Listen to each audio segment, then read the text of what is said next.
les jours, dès 16h, Historiquement Vôtre vous raconte l'histoire sans se la raconter. Elle raconte des histoires en n'hésitant pas à mettre les mains dedans.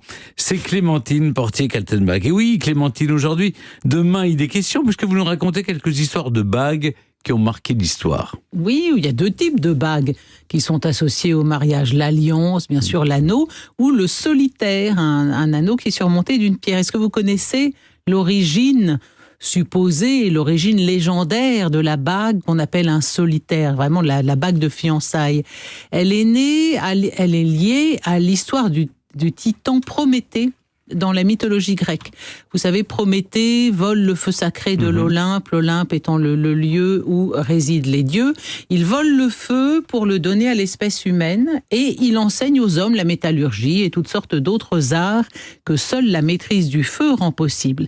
Et Zeus le punit non pas pour avoir donné le feu aux hommes, ça à la limite il s'en fiche, mais pour avoir volé les dieux, ce qui est très grave, et il lui inflige un supplice bien connu. Prométhée est enchaîné, nu, à un rocher au sommet d'une montagne.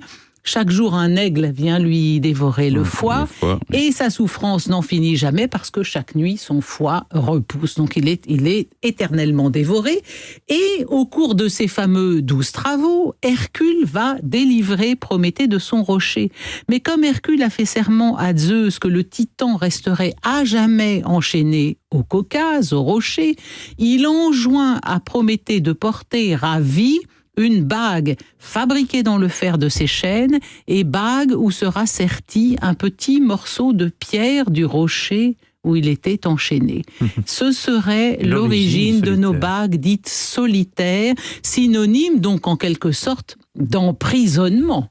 Ou plutôt, si on veut voir le bon côté des choses quand on est soi-même marié, un signe d'attachement indéfectible.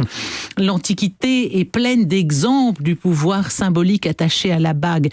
Par exemple, dans la République de Platon, Platon raconte l'histoire de l'anneau de Sigès. C'est un anneau qui rend invisible. Et la question que se pose Platon et qu'il pose à ses élèves, c'est si je peux agir en toute intimité, faire le mal comme le bien, que se passe-t-il? C'est-à-dire que c'est la question du libre arbitre. Et elle passe par cette métaphore grâce à l'anneau de Sigès. Quand, dans la Bible, quand le pharaon fait de Joseph son premier ministre, il lui remet un anneau d'or. Quand le roi Salomon perd son anneau magique, qui lui donne le pouvoir de commander aux djinns et de parler avec les animaux, il doit vivre 40 jours comme un mendiant aux portes de son palais. Dans Aladdin, les 1001 nuits, comment Aladdin commande-t-il au génie de la bouteille? Avec un anneau magique. L'anneau des Nibelungen, forgé à partir de l'or du Rhin, gardé par des sirènes. Vous voyez, j'en passe, c'est des meilleurs. Des histoires de bagues, d'anneaux, il y en a plein. C'est une histoire vraiment très riche.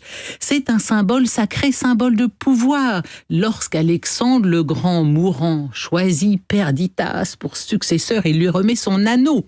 Dans la Rome antique, et d'ailleurs dans toute la France médiévale à partir du XIIe siècle, la bague représente la puissance, la noblesse, l'aristocratie. Donc on l'aura bien compris, la première conception, vocation de la bague, c'est pas du tout une parure, en fait, c'est un lien sacré. D'ailleurs, la chevalière, bien sûr, les hommes qui portent une chevalière, c'est le signe justement c'est l'héritier des chevaliers. Bien sûr, et puis elle sert de sceau d'ailleurs également. On voit bien d'ailleurs que le pape, les évêques, certaines religieuses portent aussi des bagues ou des anneaux.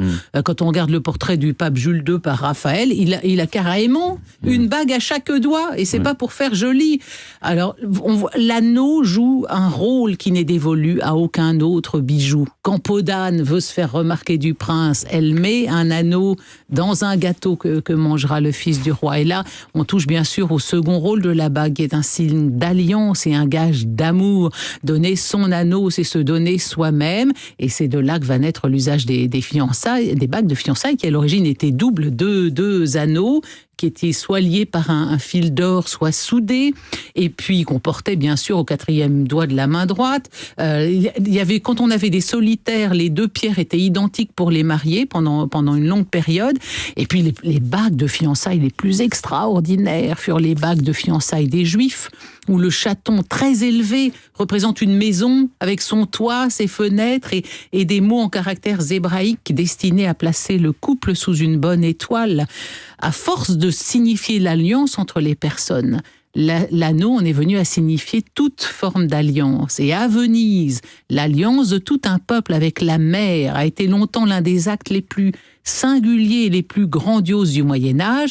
Chaque année, le jour de l'Ascension, le doge de Venise, debout sur son bateau, le Bucentaure, entouré de tout le Sénat, et tandis que le long des canaux était rangé tout le peuple, avec dans des salves de mousqueterie magnifiques, eh bien le doge se fiançait à la mer Adriatique sous les acclamations de la foule, et il tendait au-dessus de l'eau son anneau d'or et il le laissait tomber dans l'eau. Et le doge se mariait ainsi symboliquement avec la mer. Bon, des histoires de bagues, il y a bien sûr celle que Stéphane connaît par cœur, du fameux la bague de Fersen qui a servi à sceller des traités en 1870-1919. C'est une histoire de bague magnifique. Et qui a disparu depuis. Qui a disparu aussi, on ne sait pas où elle est. Enfin, moi, je vous raconte tout ça, mais vous me connaissez. Je n'ai rien d'une Castafiore et je n'ai pas des bagues à chat, à queue d'oie, comme dit la chanson. Petite abeille industrieuse, j'en tiendrai plutôt pour le rude bon sens de ce proverbe estonien qui affirme que les ampoules aux mains sont plus honorables que les bagues. Oh, c'est joli. Moins élégant. Moins élégant quand même. Moi, je sais où est la bague de Fersen. Et celui qui remportera le quiz se la verra remettre. À tout de suite pour le quiz.